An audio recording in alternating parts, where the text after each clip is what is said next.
ಸಿಂಹರಾಶಿ ಕಾರ್ಯವತ್ತಡ, ದೈಹಿಕವಾದಂತಹ ಹಿಂಸೆ ಇವೆಲ್ಲವನ್ನು ಈ ದಿವಸ ನೋಡಬೇಕಾಗತ್ತೆ. ಕೆಲಸ ಈಗ ಆಗಿಬಿಡಬೇಕು ಅಂತಕ್ಕಂತಹ ಒತ್ತಡ ಮತ್ತು ಶರೀರದಲ್ಲಿ ಕೆಲಸವನ್ನು ಮಾಡಿ ಹೆಚ್ಚು ಶ್ರಮ ಆಗಿರತಕ್ಕಂತಹ ಅದು ನಿಮ್ಮ ಅನುಭವಕ್ಕೆ ಬರತಕ್ಕಂತಹ ದಿನವಾಗಿರುತ್ತೆ. ಬೇರೆಯವರಿಗೆ ಸಹಾಯ ಮಾಡೋದಕ್ಕೆ ಅವಕಾಶಗಳೇ ಇಲ್ಲ ಈ ದಿವಸ. ಮನಸ್ಸೇನೋ ಇದೆ, ಬೇರೆಯವರಿಗೆ ಏನಾದರೂ ಒಂದಷ್ಟು ಸಹಾಯ ಮಾಡಬೇಕು, ನನ್ನ ಕೈಲಾದಷ್ಟು ಮಾಡಬೇಕು ಅಂತಕ್ಕಂಥದ್ದು, ಆದರೆ ಅವಕಾಶಗಳು ಇಲ್ಲದೇ ಇರತಕ್ಕಂಥದ್ದು. ಸಾಮರ್ಥ್ಯ ಮೀರಿ ಸಹಾಯವನ್ನು ಮಾಡೋದಕ್ಕೆ ಪ್ರಯತ್ನವನ್ನು ಮಾಡಬೇಡಿ. ಯಾವಾಗ ನಿಮಗೆ ಆ ಯೋಗ ಇಲ್ಲ ಅಂತ ಗೊತ್ತಾಗುತ್ತೋ, ಆ ಸಂದರ್ಭಗಳು ಒದಗಿ ಬರೋದಿಲ್ಲ, ಸಮಯ ಚೆನ್ನಾಗಿಲ್ಲ ಅನ್ನೋದು ನಿಮ್ಮ ಅನುಭವಕ್ಕೆ ಬರುತ್ತೋ, ಅದೆಲ್ಲವನ್ನು ಮೀರಿ ನಾನೇನೋ ಮಾಡ್ತೀನಿ ಅಂತ ಹೇಳಿ ಹೋಗುವಂಥದ್ದು ಬೇಡ. ಅದು ನಿಮಗೆ ವೈರುಧ್ಯವಾಗ್ತಕ್ಕಂಥದ್ದು. ಅನಗತ್ಯವಾದಂತಹ ವಿವಾದಗಳು ನಿಮ್ಮ ಮೇಲೆ ಬರತಕ್ಕಂಥದ್ದು. ನೀವು ಆ ವಿಷಯವನ್ನು ಮಾತಾಡಿರೋದಿಲ್ಲ, ನೀವೇ ಮಾತಾಡಿದ್ದು ಅಂತಕ್ಕಂತಹ ವಿಚಾರ ನಿಮ್ಮ ಮೇಲೆ ಅಪವಾದವಾಗಿ ಬರುತ್ತೆ. ಬೇರೆಯವರ ಅವಲಂಬನೆ ಬೇಡ ಯಾವ ಕೆಲಸಕ್ಕೂ ಕೂಡ. ಬೇರೆಯವ್ರನ್ನ ನಂಬಿಕೊಂಡು ಅವ್ರನ್ನ ಆಶ್ರಯ ಮಾಡಿಕೊಂಡು ನಿಮ್ಮ ಕೆಲಸ ಆಗಲಿಲ್ಲ ಅಂತ ಆದರೆ ನೀವು ಸುಮ್ಮನೆ ಇದ್ದಿದ್ದಂಥದ್ದು ಒಂದು ವ್ಯರ್ಥ, ಜೊತೆಗೆ ಬೇರೆಯವರಿಗೆ ನಿಮ್ಮ ಕೆಲಸವನ್ನು ವಹಿಸಿದಂಥದ್ದು ಇನ್ನೊಂದು ದೊಡ್ಡ ತಪ್ಪಾಗುತ್ತೆ. ಹಾಗಾಗಿ ಈ ರೀತಿಯ ಕಂಡು ಕೇಳಿರತಕ್ಕಂತಹ ತಪ್ಪುಗಳನ್ನು ಮಾಡುವಂಥದ್ದು ಬೇಡ. ಕೋಪದಿಂದ ಹಲವಾರು ಅವಘಡಗಳಾಗತ್ತೆ. ಆದ್ದರಿಂದ ಸಿಟ್ಟು ಬೇಡ. ಸಿಟ್ಟು ಸಹಜ ಸ್ವಭಾವವಾಗಿರತಕ್ಕಂಥದ್ದು, ಆದರೆ ನೀವು ಅದನ್ನು ನಿಮ್ಮ ನಿಗ್ರಹದಲ್ಲಿ ಇಟ್ಟುಕೊಳ್ಳದೇ ಇದ್ದರೆ ಅದರಿಂದ ದೊಡ್ಡ ತೊಂದರೆ ನಿಮಗೂ ಆಗುತ್ತೆ, ಬೇರೆಯವರಿಗೂ ಕೂಡ ಆಗುವಂಥದ್ದಾಗತ್ತೆ. ರುದ್ರದೇವರನ್ನು ಆರಾಧನೆ ಮಾಡಿ ಶುಭವಾಗಿ. ಕನ್ಯಾ ರಾಶಿ ಇವತ್ತಿನ ಎಲ್ಲ ಆಗುಹೋಗುಗಳನ್ನು, ಬೆಳವಣಿಗೆಗಳನ್ನು, ನಷ್ಟಗಳನ್ನು ಅಥವಾ ವ್ಯತ್ಯಯಗಳನ್ನು, ವಿರೋಧಗಳನ್ನು ಗಮನಿಸಿದಾಗ ಬಹಳ ವಿಚಿತ್ರವಾದಂತಹ ದಿವಸ ಅಂತ ಹೇಳಬೇಕು ನಿಮ್ಮ ಪಾಲಿಗೆ. ಆದರೆ ಅದನ್ನು ನೀವು ನಿಮ್ಮ ಅನುಭವಕ್ಕೆ ತಂದುಕೊಳ್ಳೇಬೇಕಾದಂಥದ್ದು. ವಿರೋಧಿಗಳಿಂದ ಸ್ನೇಹ, ಯಾರು ನಿಮಗೆ ಶತ್ರುಗಳಿರ್ತಾರೋ ಅವರ ಜೊತೆಯಲ್ಲೇ ಪುನಃ ಸ್ನೇಹವನ್ನು ಬೆಳೆಸ್ತಕ್ಕಂತಹ, ಮಿತ್ರತ್ವವನ್ನು ಬೆಳೆಸ್ತಕ್ಕಂತಹ ವಾತಾವರಣ ಒದಗಿ ಬರತಕ್ಕಂಥದ್ದು. ಇವೆಲ್ಲ ಮೋಹ ಅಥವಾ ಮೋಸ, ದ್ವೇಷ ಅಂತ ಹೇಳಿ ನಿಮಗೆ ತಿಳಿಯುವಂಥದ್ದೇ ಆಗೋದಿಲ್ಲ. ಯಾರು ನಿಮಗೆ ತುಂಬ ಆತ್ಮೀಯವಾಗಿ ಏನಾದರೂ ಸಹಾಯವನ್ನು ಸಹಕಾರವನ್ನು ಮಾಡ್ತೀವಿ ಅಂತ ಹೇಳಿ ನಿಮ್ಮ ಹತ್ರ ಬಂದರೆ ಅದರ ಹಿಂದೆ ಕುತಂತ್ರ ಇರುತ್ತೆ, ಮೋಸ ಆಗುತ್ತೆ, ವಂಚನೆ ಇದೆ ಅನ್ನುವಂತಹ ವಿಷಯವೇ ನಿಮ್ಮ ಗಮನಕ್ಕೆ ಬರುವುದಿಲ್ಲ.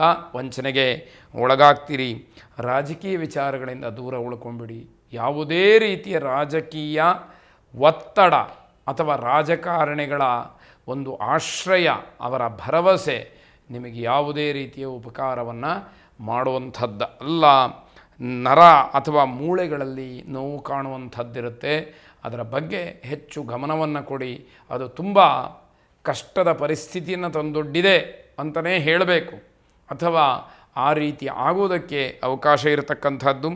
ವಾಹನ ಚಾಲನೆಯಲ್ಲಿ ತುಂಬ ಎಚ್ಚರಿಕೆಯನ್ನು ವಹಿಸಿ, ಅದರಿಂದಲೂ ಕೂಡ ಅವಘಡ ಆಗತಕ್ಕಂತಹ ಸಾಧ್ಯತೆ. ಗಣಪತಿಯನ್ನು ಪ್ರಾರ್ಥನೆ ಮಾಡಿ ಶುಭವಾಗಲಿ.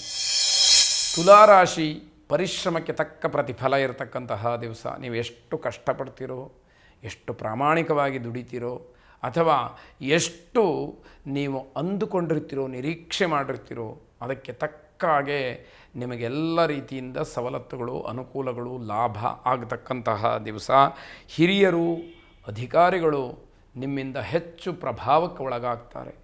ನಿಮ್ಮ ಒಂದು ಶಿಸ್ತುಬದ್ಧವಾದಂತಹ ಜೀವನ, ಕಾರ್ಯವೈಖರಿ, ಕೆಲಸದಲ್ಲಿರತಕ್ಕಂತಹ ಹೊಂದಾಣಿಕೆ, ಆ ಕೆಲಸದ ಅಗತ್ಯತೆ, ಇವೆಲ್ಲವನ್ನು ನೋಡಿ ತೆಗೆದುಕೊಳ್ತಕ್ಕಂತಹ ನಿರ್ಧಾರಗಳು ಬಹಳ ಮುಖ್ಯವಾಗಿರತಕ್ಕಂಥದ್ದು. ನಕಾರಾತ್ಮಕವಾದಂತಹ ಚಿಂತೆಗಳು ನಿಮ್ಮಿಂದ ದೂರ ಇರಲಿ. ಯಾವುದೇ ರೀತಿಯ ನಕಾರಾತ್ಮಕವಾದಂತಹ ಯೋಚನೆಗಳು ಮನಸ್ಸಿಗೆ ಬರುವುದೇ ಬೇಡ. ಒಂದು ವೇಳೆ ಬಂದರೂ ಕೂಡ ಇದೆಲ್ಲವನ್ನು ಮೆಟ್ಟಿ ನಿಲ್ತೀನಿ ಅಂತಕ್ಕಂತಹ ಆತ್ಮವಿಶ್ವಾಸವನ್ನು ಗಟ್ಟಿ ಮಾಡಿಕೊಳ್ಬೇಕಾದಂಥದ್ದು. ಪ್ರೇಮಿಗಳಿಗೆ ಶುಭವಾದಂತಹ ದಿವಸ. ಸರಿಯಾದಂತಹ ರೀತಿಯಲ್ಲಿ, ಒಳ್ಳೆಯ ರೀತಿಯಲ್ಲಿ ಅದನ್ನು ಉಪಯೋಗ ಮಾಡಿಕೊಳ್ಳಿ. ಉತ್ತಮ ಅನುಭವಿಗಳ ಸಲಹೆ ನಿಮಗೆ ಸಹಾಯಕವಾಗುತ್ತೆ. ಅನುಭವಿಗಳ ಮಾತು, ಅವರ ಮಾರ್ಗದರ್ಶನ ನಿಮಗೆಲ್ಲ ರೀತಿಯಿಂದಲೂ ಕೂಡ ಅನುಕೂಲವಾಗ್ತಕ್ಕಂಥದ್ದು. ಧಾರ್ಮಿಕ ವಿಚಾರಗಳಲ್ಲಿ ಕಾಲವನ್ನು ಕಳೆಯಬಹುದು. ದೇವತಾ ಪ್ರಾರ್ಥನೆ, ದೇವರ ಪೂಜೆ, ಹೋಮ, ಹವನ, ಭಜನೆ ಇತ್ಯಾದಿ ಸತ್ಕಥಾ ಕಾಲಕ್ಷೇಪವನ್ನು ನೀವು ಮಾಡಬಹುದು ಅಂತ ಹೇಳಬೇಕು. ಮನೆದೇವರನ್ನು ಪ್ರಾರ್ಥನೆ ಮಾಡಿ ಶುಭವಾಗಿ. ವೃಶ್ಚಿಕ ರಾಶಿ, ನಿಮ್ಮ ಬಂಧುತ್ವ ಸ್ನೇಹಿತರ ಮಧ್ಯೆ ಚೆನ್ನಾಗಿರಲಿ. ಅಂದರೆ ಸ್ನೇಹಿತರ ಜೊತೆಯಲ್ಲಿ ಯಾವುದೇ ಕಾರಣಕ್ಕೂ ನಿಷ್ಠುರವನ್ನು ಮಾಡಿಕೊಳ್ಬೇಡಿ, ಅವರ ಜೊತೆ ಜಗಳವನ್ನು ಮಾಡಬೇಡಿ, ಭಿನ್ನಾಭಿಪ್ರಾಯಗಳು ಬೇಡ. ಏನೇ ಇದ್ದರೂ ಕೂಡ ಆತ್ಮೀಯರು ಅಂತಕ್ಕಂತಹ ಒಂದು ಅಂತಿಮ ತೀರ್ಮಾನಕ್ಕೆ ನೀವು ಬಂದಾಗ ಇವೆಲ್ಲ ಮರೆತು ಹೋಗ್ಬೋದು. ದ್ವೇಷವನ್ನು ದೂರ ಮಾಡಲಿಕ್ಕೆ ಇದು ಕಾರಣವಾಗುತ್ತೆ. ದ್ವೇಷವನ್ನು ಸಾಧಿಸ್ತಾ ಹೋದರೆ ನೀವು ಯಾವ ಸಾಧನೆಯನ್ನು ಕೂಡ ಮಾಡಲಿಕ್ಕೆ ಆಗೋದಿಲ್ಲ. ಮನೆಯಲ್ಲಿ ಏನೋ ಒಂದು ರೀತಿಯ ಸಡಗರ, ಖುಷಿಯನ್ನು ಕೊಡ್ತಕ್ಕಂತಹ ದಿವಸ ನಿಮ್ಮ ಪರವಾಗಿದೆ. ಜನರಲ್ಲಿ ವಿಶ್ವಾಸ ಮೂಡ್ತಕ್ಕಂತಹ ಕೆಲಸವನ್ನು ಮಾಡಿ, ನಿಮ್ಮ ಬಗ್ಗೆ ಜನಕ್ಕೆ ಒಳ್ಳೆಯ ಅಭಿಪ್ರಾಯ ಬರಬೇಕು, ಆ ರೀತಿಯ ಕೆಲಸಗಳು ನಿಮ್ಮಿಂದ ಆದರೆ ಒಳ್ಳೆಯದು ಅಂತ ಅರ್ಥ. ಪಾಲುದಾರಿಕೆ ಅಥವಾ ಹಣ ಹೂಡಿಕೆಯಲ್ಲಿ ನಿಮಗೆ ಲಾಭ ಇದೆ. ಅದರಿಂದ ಆ ರೀತಿಯ ಲಾಭವನ್ನು ನೀವು ನಿರೀಕ್ಷೆ ಮಾಡ್ತಾ ಇದ್ದರೆ, ಮನಸ್ಸಿನಲ್ಲಿ ಇಟ್ಟುಕೊಂಡಿದ್ದರೆ ಆ ಪ್ರಯತ್ನದಲ್ಲಿ ಮುಂದುವರಿಬಹುದು. ನೀವು ಎಷ್ಟೇ ಪಾರದರ್ಶಕವಾಗಿದ್ದರೂ ಕೂಡ ಸಮಾಜ ಅದನ್ನು ಅನುಮಾನ ಪಡುತ್ತೆ. ಆದರೆ ನೀವು ಎಷ್ಟು ಪಾರದರ್ಶಕವಾಗಿರ್ತೀರೋ ಅಷ್ಟು ನಿಮಗೆ ಲಾಭ ಅಥವಾ ಅಷ್ಟು ಒಳ್ಳೆಯದು ಅಂತ ಹೇಳುವಂಥದ್ದು. ತಾಯಿಯವರ ಹಣ ಸಿಗಬಹುದು. ತಾಯಿ ಕಡೆಯಿಂದ ಸ್ವಲ್ಪ ರೀತಿಯಲ್ಲಿ ನಿಮಗೆ ಅನುಕೂಲವಾಗ್ತಕ್ಕಂಥದ್ದಾಗತ್ತೆ.